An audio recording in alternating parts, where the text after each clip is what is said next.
আমরা সবাই জানি এই মুহূর্তে একটা রাজনৈতিক সংকট সারা বিশ্ব জুড়ে চলছে। এই বিশ্বজুড়ে রাজনৈতিক সংকটের মাঝে আমাদের দেশ ভারতবর্ষের একটি রাজ্য পশ্চিমবঙ্গ, যেখানে আমরা অবস্থান করছি, সেখানে একটা ধর্মের ভেদাভেদ রাজনীতির সঙ্গে যেন গুলিয়ে যাচ্ছে। এবং আমরা সবসময় লক্ষ্য করছি যে মানুষের মধ্যে হিংসা, দেশ, অন্ধত্ব, বিজ্ঞানে অবিশ্বাস, ধর্মের প্রতি আনুগত্য দেখিয়ে ধর্মের নামে একটা বিভাজন সৃষ্টি করা। কিন্তু তার তো একটা শেষ আছে। তাই তো আমার মনে পড়ল একটা আর্টিকেল আমি পড়েছিলাম, সেটাই আপনাদের শোনাই। গ্যালিলিওর অপরাধ কি ছিল? তিনি শুধু বলেছিলেন সূর্য পৃথিবীর চারদিকে ঘোরে না।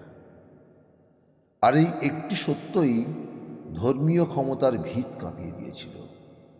চার্চ তখন বিজ্ঞানকে ভয় পেত, কারণ বিজ্ঞান প্রশ্ন তোলে, আর প্রশ্নই ধর্মীয় কর্তৃত্বের সবচেয়ে বড় শত্রু।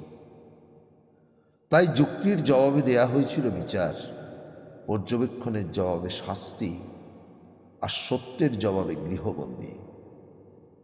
গ্যালিলিওকে মাথা নত করতে বাধ্য করা হয়েছিল, কিন্তু ইতিহাস দেখিয়েছে সত্যকে হাঁটু ভাঙানো যায়, কিন্তু চুপ করানো যায় না।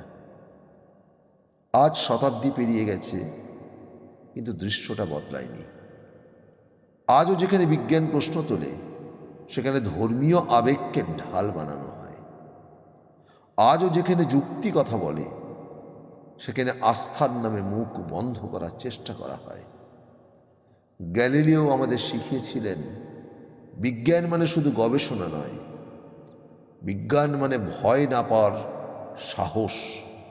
আর সেই সাহসই সব ধরনের অন্ধবিশ্বাসের বিরুদ্ধে সবচেয়ে শক্ত রাজনৈতিক অবস্থান।